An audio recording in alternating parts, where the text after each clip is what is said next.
বিচার প্রার্থীরা access to justice অবশ্যই পাবে। আপনারা মিডিয়েশন অলরেডি করছেন, ইটস এ গুড থিং, আরো করতে হবে। কারণ এই মিডিয়েশন করলেই আমাদের মামলা জট কমবে, এই মিডিয়েশন করলেই আমাদের সমাজের মধ্যে একটা সমৃদ্ধতা আসবে, একটা সহনশীলতা আসবে, পিস। এই জিনিসটা আমাদের সমাজের মধ্যে আমরা প্রতিষ্ঠা করতে চাই এবং এটা আপনাদের সহযোগিতা ছাড়া হবে না। লিগ্যাল এড অফিসার কয়টা মামলা দেখবে?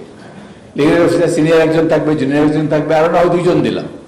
কিন্তু একসাথে যদি 10টা মামলা আসে তখন কি হবে? 50টা মামলা আসে তখন কি হবে? যখন আমরা সবাইকে বলবো যে যাও লিগ্যাল এডের কাছে, তখন কি হবে?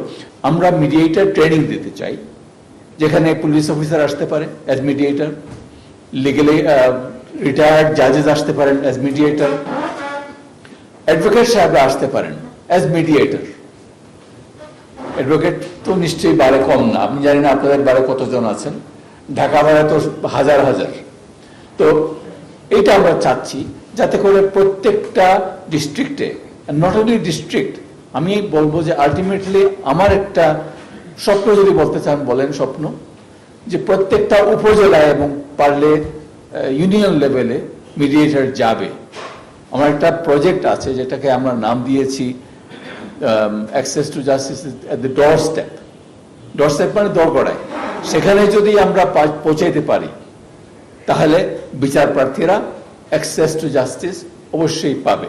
আমাদের একটা লিমিটেশন আছে, সিভিল মামলা করতে গেলে একটা লিমিট পর্যন্ত অ্যাসিস্ট্যান্ট জাজের কাছে করা যাবে, এই লিমিটের উপরে হলে জয়েন্ট জাজের কাছে যেতে হবে। কিন্তু এখানে তো বিচার করার যে ক্ষমতা, দক্ষতা, সেটা বিবেচনা করে আমরা এই কাজটা করি, কিন্তু এইখানে বিচার হচ্ছে না, মিডিয়েটর বিচার করছেন না, সুতরাং কোনো লিমিটেশন রাখার যুক্তি নাই।